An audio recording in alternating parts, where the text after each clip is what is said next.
Welcome to the Weird World Podcast. I'm Dean. And I am Carrie. We are a married couple who do... Wait, you know that already. So, today... Maybe this is our first time listening. Maybe they so. have no clue who Maybe Dean so. and Carrie are. I have never met this woman. We met on a bus, decided to do a podcast about weird stuff together. Mm-hmm. Occasionally with our kids, but we don't know them because we have separate kids because we've never met each other. Now, Carrie is going to bring us a story that is in her oeuvre. It's about... Nobody knows what that means. It's a good word. I may or may not have used it correctly, but... I'm going to harken back to an episode for which I did not look up the number. That is so me. I know. It was actually episode 229. Did our producer say that into your earpiece? No, I looked it up. And that was in April 14th to be exact. 2022. Which was, yes, a podcast about free-range kids. Remember free-range kids? I do remember free-range kids. I'm still a little bit weirded out by the name free-range kids because it makes it sound like meat. And I feel that's, so.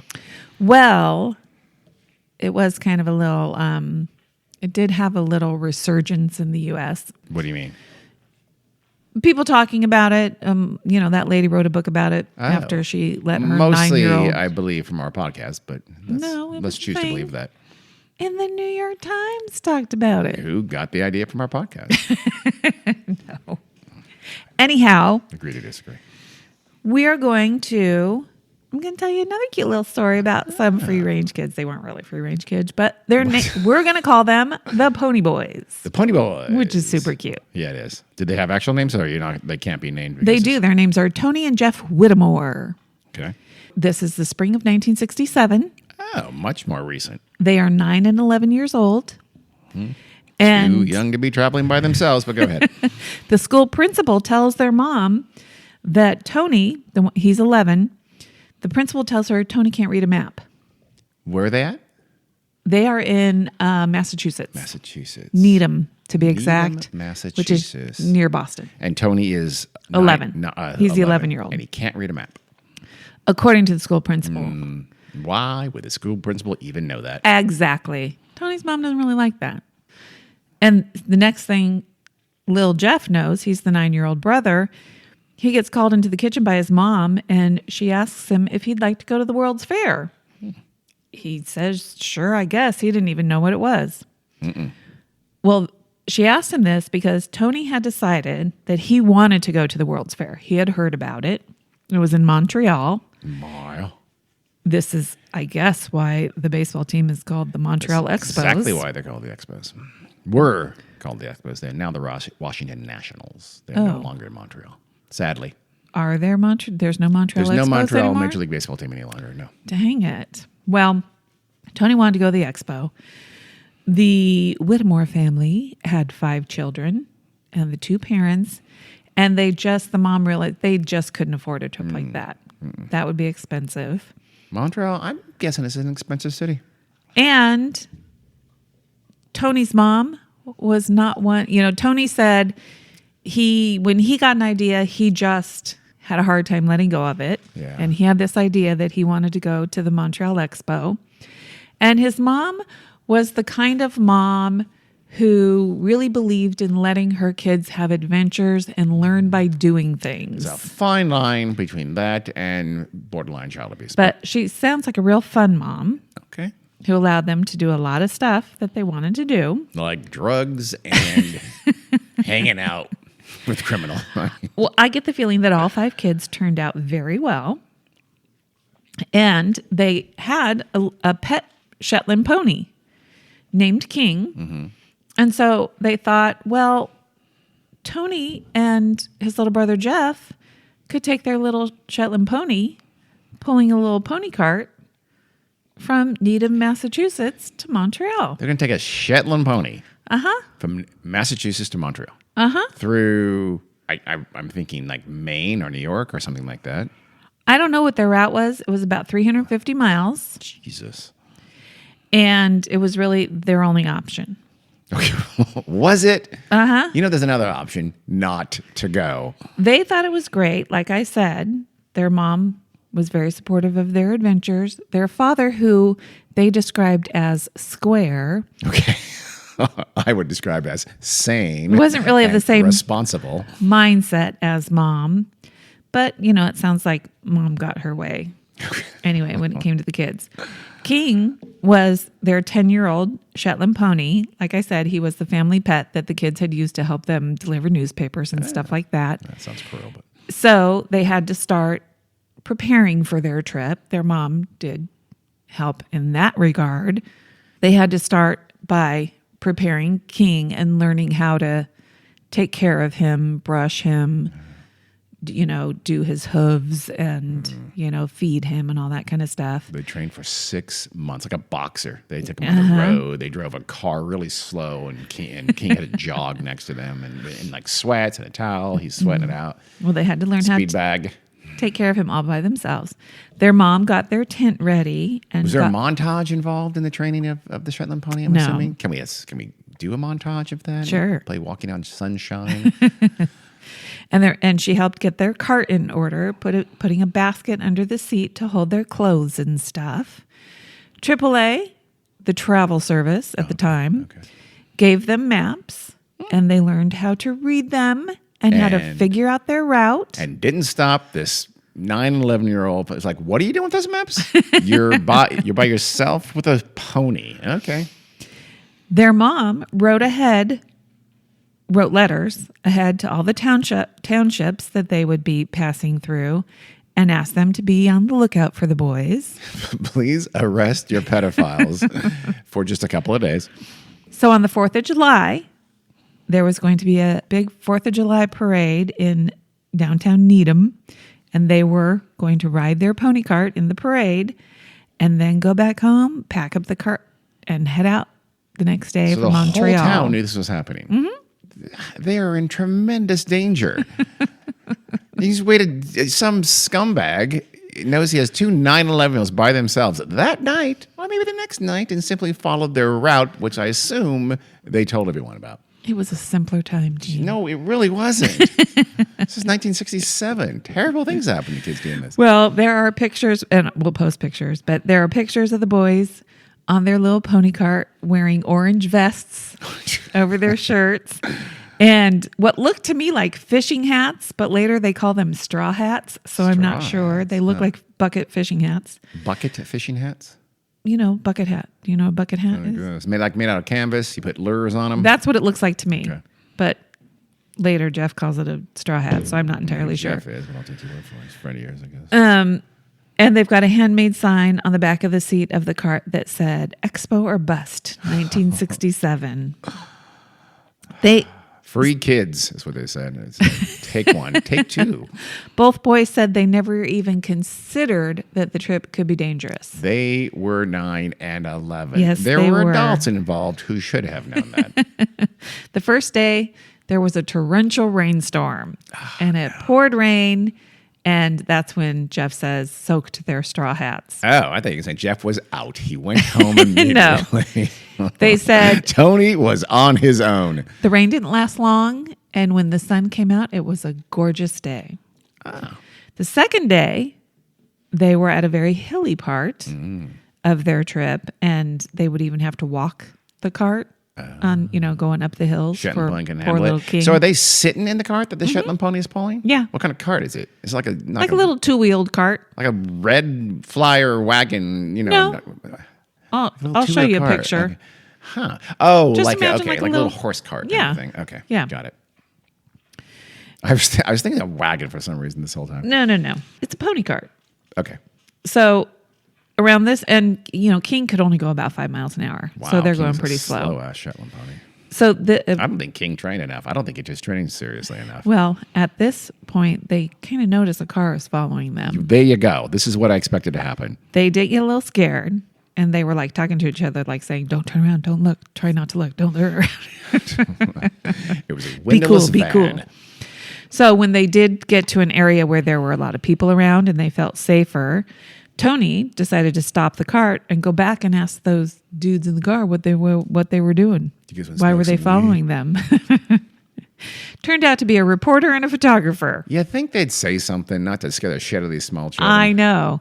Go about your business. We're a reporter and photographer. From the Boston Globe. So from that point on, they got pretty used to reporters following them on different parts of their Were trip. reporters following them? Yeah. That's good. Yeah. I mean, not all the time, but I wish there were. they'd meet up with them and report on what they were doing and take pictures and stuff like that. They were perplexed. They were thinking, why does anybody give a crap about what we're doing? They thought this was just everyday kind of stuff kids did, and they couldn't fathom why anybody was interested Had they in not it. heard about the original story from the 1930s that you told a few That months was ago? 1909. 1909. I was close. That was a major story. They should have known. They should have done their homework. No, they didn't know. So there were a lot of articles published about them with pictures of them on their cart, graphics of their route and where they were stopping. See? I know that part didn't sound right. Incredibly very good. dangerous. Hey, pedophiles, 2 small children alone. They'll be right through here on Tuesday. You're welcome. And this is probably where they were called for the first time the Pony Boys Yes. in the newspapers. And then they were trafficked. The end. Well, when they would come into your little township, people would they'd come out of their homes and they'd walk alongside with them as they trotted down the street and talk to them. Cars would pull over, they'd pass them, pull over, stop. Well, they're going and then 5 miles an hour. You have to slow down your walk to keep pace with them. get out and then talk to them. They said they had a plan where they were going to stop and stay for like the first 5 days or so, but not like a plan on, this is where we sleep and this is where Were they going to like little motels or were they sleeping rough? No, remember the mom packed their tent? Oh, that's right. Yeah. So like the first night, Tony said, it was like a residential area. And so they tried to pick a house that had like a Seriously. nice... They're going to put their tent on someone's lawn. Well, they picked a house that had like a nice fenced in yard for King to be safe Oh. while they were sleeping. And said, can Yeah. we and a horse spend the night here? They just go knock on the door. All right. Never had a problem. Wow. Never had to sleep in their tent. What would you do if a 9 and 11-year-old with a Shetland pony knocked on our door and said, can we put our tent up here? What would you do? You'd call the Absolutely. police. You'd 100% call the police. I would hope you'd call the police. I'd say, what's your parents' phone number? I'm going to talk to your parents. Okay. These days, people would have a cell phone, and they'd probably have pretend a you're 1967. tracking What would you device have on done? them. Okay, back in 1967, what would you have done? Those I kids should don't have. know. We'd have to call my mom and ask her what she would have done. I don't understand your reaction to this. You can answer for yourself. Pretend you're 1967. It's not your mom. It's you. You would call the police. Anyhow, as I was saying, they never even had to sleep in their tent. People always put them up either in an extra bedroom or in a barn or Doghouse. something. And they were always fed. People even helped them take care of their horse. Oh. Yeah. Well, the very horse nice. would be their biggest selling point in my mind. Shetland ponies are pretty cool. Yeah. And from then on, they didn't really remember how they knew where they were going to stay or where they were going to stop. Each day, they would wake up in the morning and they'd take care of King. They'd brush him and feed him and, check his hooves and all that kind of stuff. They'd have breakfast and then they'd pull out their maps and they would try to plan out, okay, this is where we should probably get to here by noon. And then they'd probably stop and eat sandwiches or whatever. And then this is where we want to get to by the end of the day. Where How many we're days gonna was it stop. again? Was it 350 miles? How many days did they plan on taking? They figured it would take about a month. About a month. Yeah. Jesus. So they had to stop and resupply and, peanut butter and bread. I don't know. People just gave them stuff. Really? Yeah. They never had to do anything. What? Women made, they fed them when they got there. They gave them dinner, put them up for the night, fed them breakfast in the morning, and then give them a pack of sandwiches. Wow. And some cigarettes, obviously, and then be on your way. Huh. Yes. They're lucky.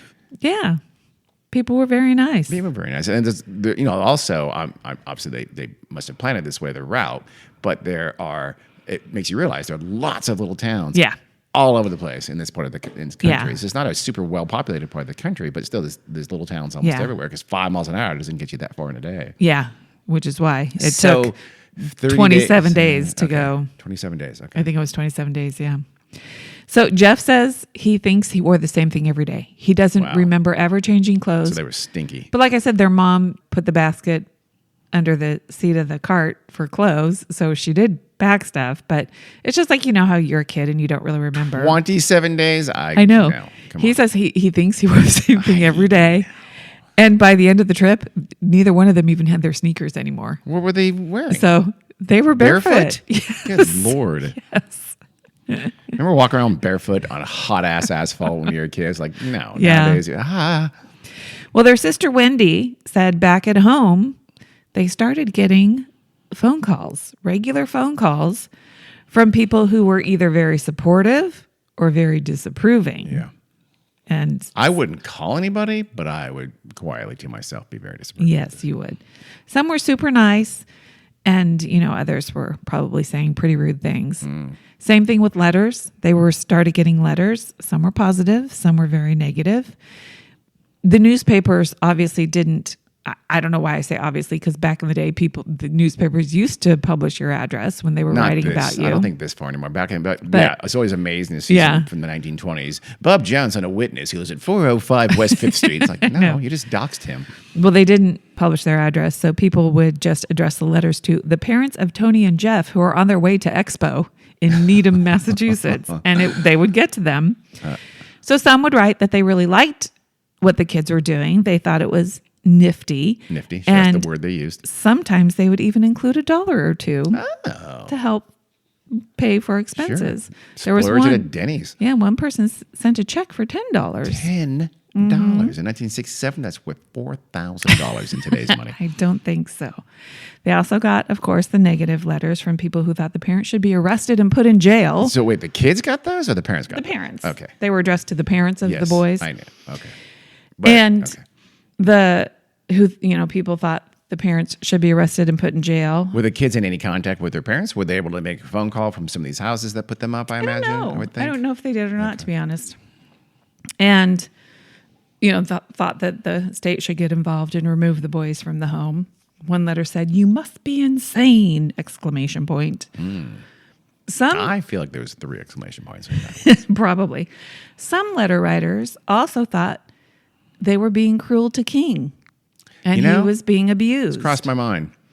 He's a little Shetland pony. He's not used to this kind of backbreaking labor. Well, not only that, people were reporting it to the authorities. So at one point, while they were in New Hampshire, the SPCA came out, met them on the road, and gave King a little inspection. Oh. They said he was perfectly healthy, Good. very well taken care of. Okay.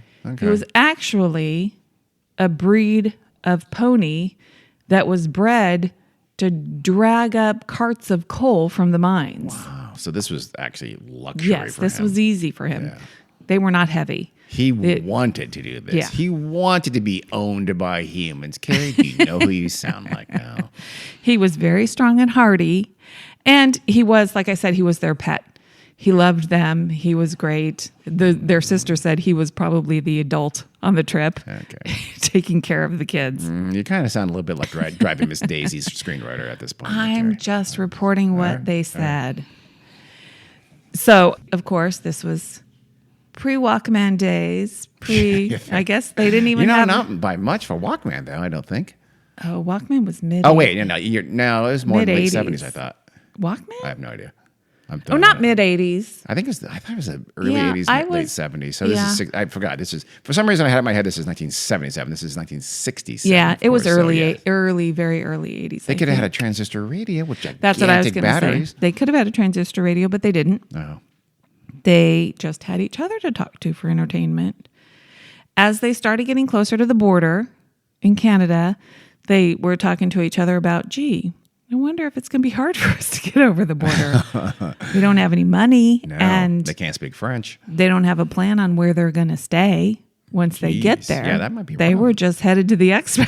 Which is your business here? I'm going to the expo with a pony. Where's your parents? In Massachusetts? That's Leave. kind of all they knew. So they got to the border on their 25th day, and the Canadian border officers were expecting them because it was big news. yeah. Everybody knew they were coming. Is this the border with Quebec, or did they have to go through another province? I don't know because I don't know Canada. Not personally, you don't. No. You know of Canada. Okay. Yeah, I don't know.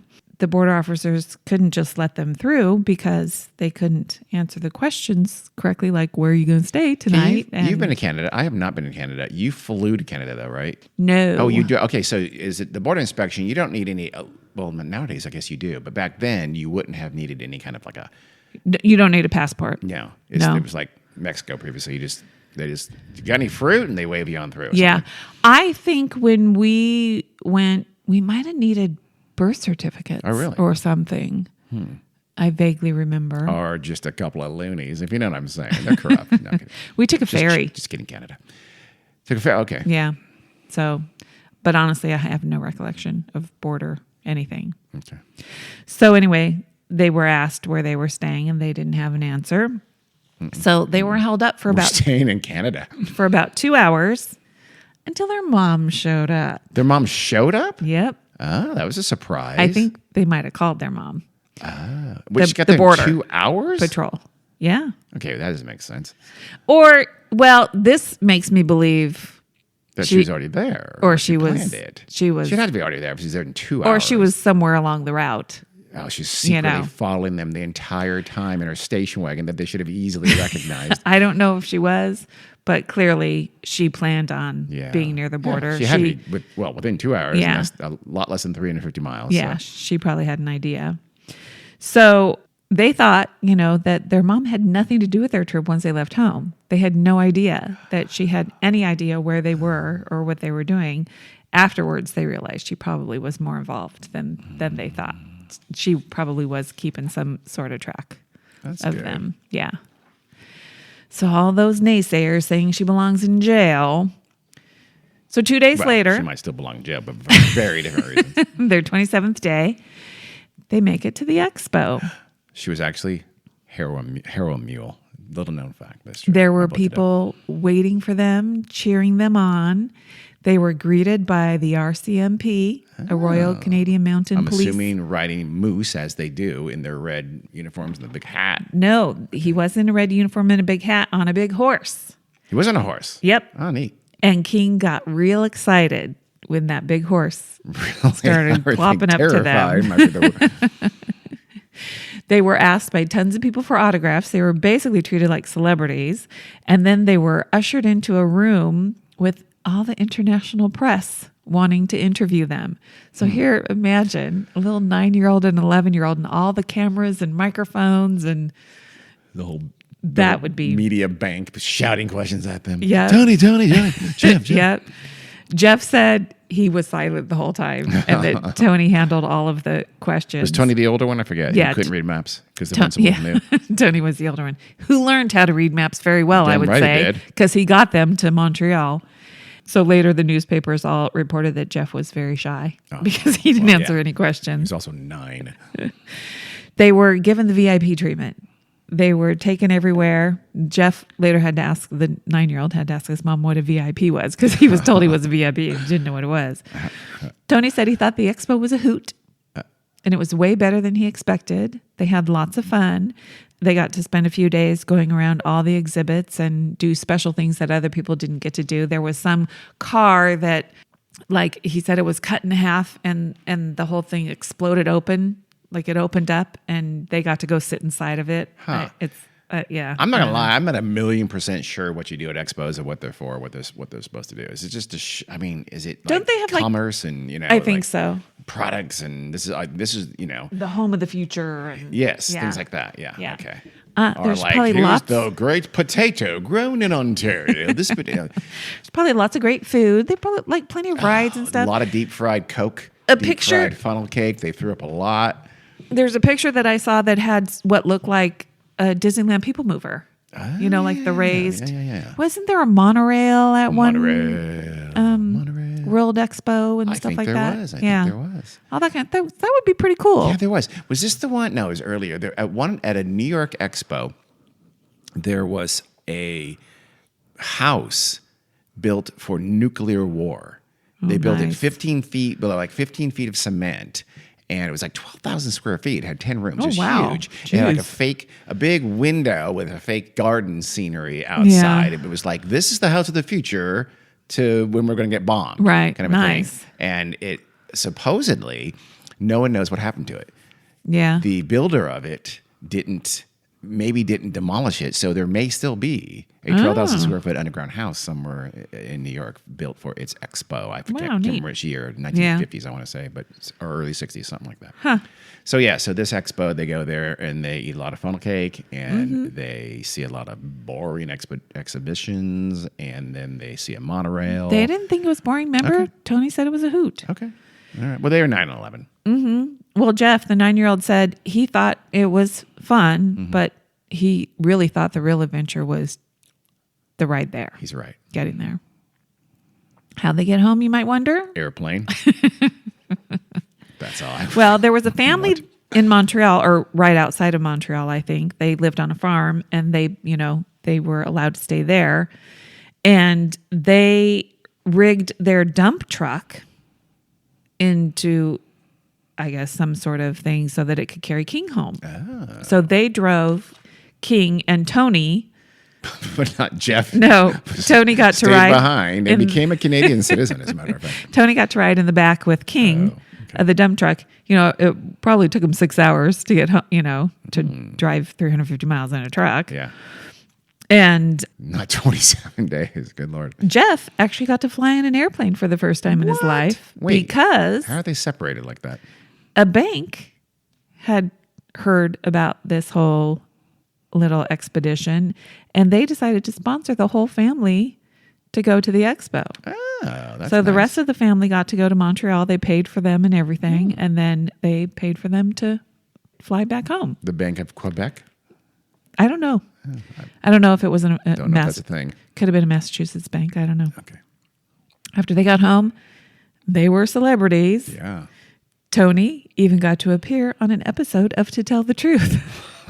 Really? Yes. Did they have two? Wasn't that a thing where they all pretended to be the same person or something like that? Yep. There's like, I don't know, 3 or 4. Yeah, at least 3. There's 3 kids, 3 little boys. Seen like clips of it when like crazy things happen or something like that. And they all start by saying, my name's Tony Whittemore, and I, rode a pony cart to the Canada. Montreal Expo, 1967. And then some other little kid says the same thing? Some other fake actor kid says that? Yeah. Huh. 3 little kids. And then they use the adult celebrities have to ask them questions and try to figure out which one's telling the truth. I think that's how young Sylvester Stallone got his first break. Yeah, probably. He acted. I'm Tony Whittemore. But pretty quickly, they just got back to their regular life. King lived for more than 20 more years. Wow. And he was 10 years old at the time. Wow. Yeah. I'm going to go on a limb and say that's 30 years. Yeah, over 30 years. Wow. Shetland ponies live a long time. Eventually, all the kids moved out of the house, and King was still there. I hope so. It's like, can you just die? The mom said all the neighborhood kids would come over, and they'd want to help take care of King. Decrepit Shetland pony that could barely move, was deaf, blind in one eye, shit himself. Sorry. Well, I became aware of the story of Jeff and Tony Whittemore through a New York Times op-doc. They have it's called Op-Docs series, documentary series. And so the documentary on the New York Times website was made by a filmmaker named Eric Stange. I thought it was strange. There's no R, so it's Stange. He is a documentary filmmaker. He's actually a neighbor of Jeff. Jeff lives at the time, lived 4 doors away from him. But he'd heard about the story from a mutual friend who was another neighbor about 10 years before he made the documentary. He always thought it was a great story. It's like, do you know Jeff? Lives down? Yeah, he went to Canada as a young boy when he was 9 on a horse. Okay, tell me more. I'm a documentarian. That's exactly what he did. And so Jeff told him the whole story, and he thought, oh my God, this would make a great documentary. And then, life happens for 10 years. He's working on other things. And then he decides, I'm finally going to make that documentary. And then the pandemic happened. But he still made it. And so a lot of it is like shot. He's doing interviews and stuff. It's his living room because, he said it was great not having to go anywhere, just to have everybody come to him, shoot everything in his own house. And their mom, who had passed away by that time, she had kept a scrapbook. So she had all kinds of newspaper articles and pictures and stuff like that. And the filmmaker had a researcher who tried to find like newsreel footage and stuff like that. So she was able to find a little bit. There's not a lot, but Yeah. Local news, to the extent there was local news covering them, would have never kept that footage. yeah, they think there probably was a lot more at the time, yeah. but yeah, wasn't You'd have to go saved. to all the little newspapers along the route and look in their, physical from 1967. Good Lord. Yeah. But it is kind of fun, and she did a good job. And there's some, a lot of cute pictures and stuff. And, news crews, a photographer and a reporter would follow them in cars. So And a there is Windows fan, so there's like some footage of them clippity-clopping down the road in their little cart. Sure. It's cute. So, and it's still available on the New York Times website, and it is not behind the paywall. So you don't have to be a subscriber to watch it. Right. But So- you do have to be a subscriber to play Wordle. Yes, no, well, You but do? you don't have to pay for it. Oh, I didn't know that. No, yeah. Okay. So, real quick, you think those are the only stories of kids doing cross-country treks at a young age? The way you're asking for weird that, purposes? I'm going to say no. There is others. There are others. I happen to find one more free-range child. This one is, you'd expect it. What It's is that? Australia. You would expect it from Australia. Yes. I believe you just slurred a No, nation. this seems like a very Australian kind of thing. Does it? Yeah. I suppose it does. Why? Yeah, kids Okay. trekking across country in their hats on their horses. That's on the horses. Okay. Saying, "G'day, mate. Yeah. We're on our way to Sydney." This is Melbourne. you said you thought the other one was in Queensland. the 1930s. The original Abernathy Boys? Yeah, that was 1909 that you told Well, me. You this corrected me. one is 1932. 1932. Oh yes. my. Lennie Gwyther. I'm not ever going to. Lenny? Lennie. He's Okay. the little boy. I'm going to tell you about Lennie's amazing journey. How old was Lenny? Well, he was born on April 18th, 1922. So 10. He was 9 when this started. Okay. So he is notable because he took a solo horseback ride from Leongatha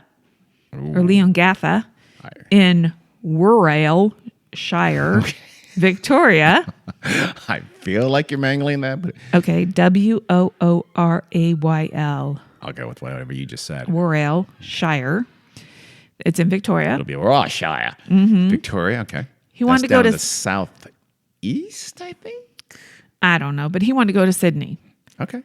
because for the the big Sydney Harbor Bridge opening, it was a big deal. Okay. Because what was happening in 1932? Depression. There was yes. Okay. Was that? Did I get it right? But yeah, there Okay. was a I think I depression. said something else. His father was a World War I veteran, and when he returned, he was an Anzac guy, Okay. and he had a really bad leg injury.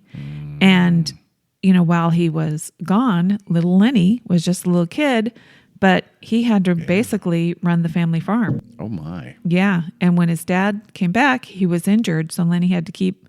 Wait, Lenny was born in 1922, so his dad was back before he was born.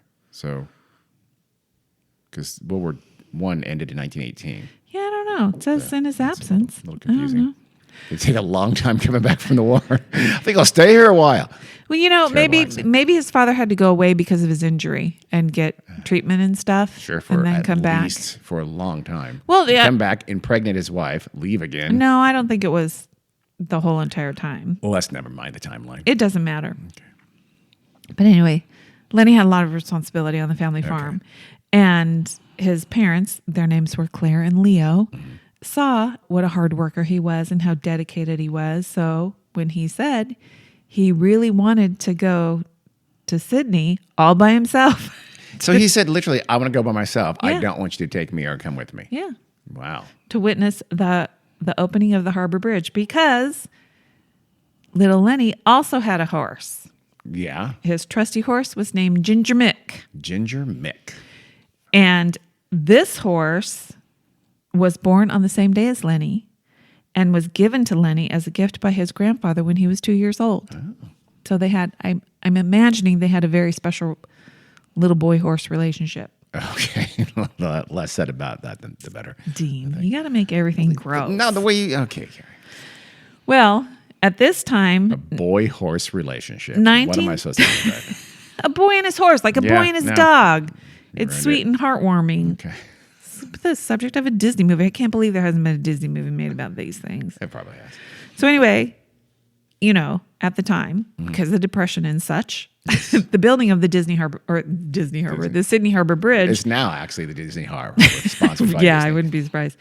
Was a big deal. It was massive, and it was an engineering marvel, and it put a lot of people to work. That was the idea. Same Yes. reason for the Golden Gate Bridge. Correct. So it was the largest of all single span bridges in the world. Wow. The width. Was it between Sydney? It's got some islands, I think, right? Was that what it spanned, or did it span a river? Do you know? I don't know. I need to know more about Sydney's geography. Okay, you can look it up. Okay.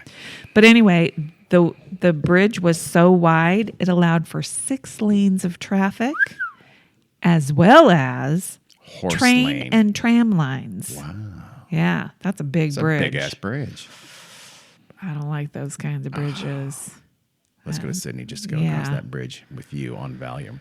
Well, he was fascinated by the construction of the bridge and was very excited to go to the opening. I imagine there were newsreels and stuff. Sure. That you can still see. Yeah. Scares the shit out of me. Bridges? Just watching the building of it. Oh. Like, it ends, it's cut off, and there's guys just hanging off of it and standing on nothing. It's scary. Well, gravity And, indicates they're standing on something. It's not in this article, but I would venture to say some people probably lost their lives Good. building that bridge. Now who's being a downer, Carrie? Well, I'm just saying. Got to bring that up. Okay. So once his parents gave him the go-ahead, he started on his trip right away. So okay, sure. Mm-hmm. Take the horse. Well, there's a little preparation. Okay. But he started on the 3rd of February, Do we 1932. know what this distance is from to Sydney? Mm-hmm. From a town in Victoria to Sydney. The total trip was like 2,500 kilometers. Round trip or? Yeah. Okay. Well, then, so 1,250-ish each Yeah. way. Let's say. But I think he took a different route home than he took there. So I was thinking, I don't know why I don't have it here, but I thought it was like around 800 kilometers to get there. Oh, okay. Yeah. Took a Yeah. scenic route on the way back then. Okay. He brought a What is letter. that, miles? I don't know. Damn you. He brought a letter with him that was from the Warwickshire president. Wait, president? Yes. Is a president of a small town in Victoria? Correct. That's weird. Yes. And the letter was addressed to the Lord Mayor of Sydney. Okay. No, they need to think about their titles, but okay. Yeah. Lennie had to face quite a few challenges along his route, including a brush fire that was ranging at Traralgon. Wow. Traralgon. Traralgon, take me away. He did go through Canberra, whatever. Capital. And of course, he became the media sensation. Yes. It was a big deal. Why can't we do this with our kids? If we had known about this, we would have made our kids go someplace sure we far would away have. by themselves, become celebrity, sign some marketing deals, write a book. Damn it. We would not. It was a Movie big deal. rights. It was a big deal for our kids to walk about a quarter of a mile to the gas station to get a Slurpee. We when our should kids have were turned little. that into a story. Our kids, by themselves, walk to get a Slurpee. Well, he even got to meet the Prime Minister of Australia, Who was? Joseph Lyons. Joseph Lyons. Yep. Lennie and Ginger Mick were greeted by people all along their route, just like our other free-range boys see, that's were. how you do it. People offered him food and You lodging. sponge off the countryside. I like it. Yeah, he was given food and lodging all along the way. By the month of March, after about 7 weeks, he finally reached Sydney. 7 weeks. Mm-hmm. Good Lord. He was famous by the time he got there. All the press were gathered in Sydney to interview Lennie and find about his experiences along the way. He was on all the chat shows. It was huge. he looks super cute in his little, in his little coat, and they call it like a Southwester hat. It looks like Gorton's fisherman kind of hat, where it's short in the front and then it hangs a lot lower in the back. Here he had a mullet. And he's riding his horse, and I don't know. It looked like he was a big deal. He was and I think he rode in like a parade leading up to they were having like a big event, the opening of the bridge. Yeah. And he got to ride in it. He got to ride across the bridge on Ginger Mick. So when he got there, he met the Lord Mayor in Sydney Town Hall. And that's when he was invited to be part of the Sydney Harbor Bridge opening ceremony. He got to actually stand on the official dais with Ginger Mick. So it must have been a big dais to watch the bridge being opened. And then after the opening of the bridge, he also visited Circular Quay. Don't know what it is. It's a thing. Taronga Zoo. Oh. Bondi Beach. Bondi Beach. And many other places nearby. He also, and this was probably a highlight for him, received a cricket bat signed by Don Bradman, who was his cricket hero. Sure. He was huge. Hell of a cricketer. Yep. No idea. And I have no idea either. He had arranged to catch a boat to get back to Leongatha from Sydney. Maybe that's why it took more time. Nope. Oh, he didn't catch his boat? No, because he was getting so much attention and was having such a great time riding Ginger Mick that he convinced his father to allow him to ride back again. He sued for emancipation and lived in Sydney. Because I think his father came out to Sydney too. So he actually celebrated his 10th birthday on the journey. It was a 4-month round trip. So it only took him like a month to get there, right? You said 7 weeks. Oh, 7 weeks, yeah. So a little bit longer. So, they took the scenic route. They're probably are they going to like events and people are inviting them to stop on the way back and things like that? Possibly. I don't know. That would make sense. Big story. And when he got back, he was greeted by around 800 people at a civic reception. That's more than the population. They were throwing for him. Assuming. They were very proud They of were. their newly famous resident, Lennie. You know who I'm proud of? Ginger Mick. Yeah. Do you know what kind of horse it was? Appaloosa. I'm going to say Pinto. Nope. Damn it. He grew up Mustang. to become an engineer at General Motors' Australian Holden plant in Fisherman's Bend in Melbourne. So he had a passion for engineering marvels and machinery. And horses. And that became what he did for the rest of his life. Okay. His story was kind of largely forgotten in Leongatha for a long time. And then I think in the last, 5 or 6 years, they erected a statue. In his hometown, you mean? Mm-hmm. Okay. Yep. A statue of him as a little boy and Ginger Mick. So is he dead? Is he alive? Yes. He died in, I think, 1992. Okay. Oh, okay. 70. Okay. Yep. After a successful career of GM and the Ginger Mick. What happened to him? I imagine he also died. Probably before Lennie did. Okay. There was nothing on Ginger Mick.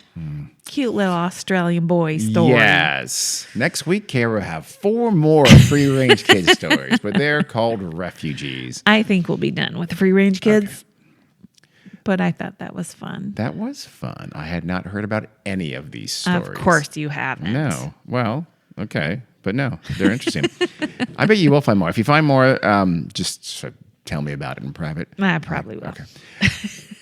I want to hear some stories about girls doing adventurous things. Well, that's what we'll do. Our first granddaughter, if we ever have one, boom, we're going to send her off on her own at the age of, I want to say 4. She's going to have to one-up these people. Learn how to fly a plane or something like that to be a big deal. Done. Not at 4. No. Yeah, okay, you're right. That's hugely irresponsible, and sometimes people die doing that. So. I know. I wouldn't allow it. Terrible idea. Well, thank you, Carrie. You're welcome, Dean. For another story, a twofer of Free Rangers. I like it. Yeah, you're welcome. Okay. Until next time, this is the Weird World Podcast. It is, and we thank you so much for listening. See ya. Bye.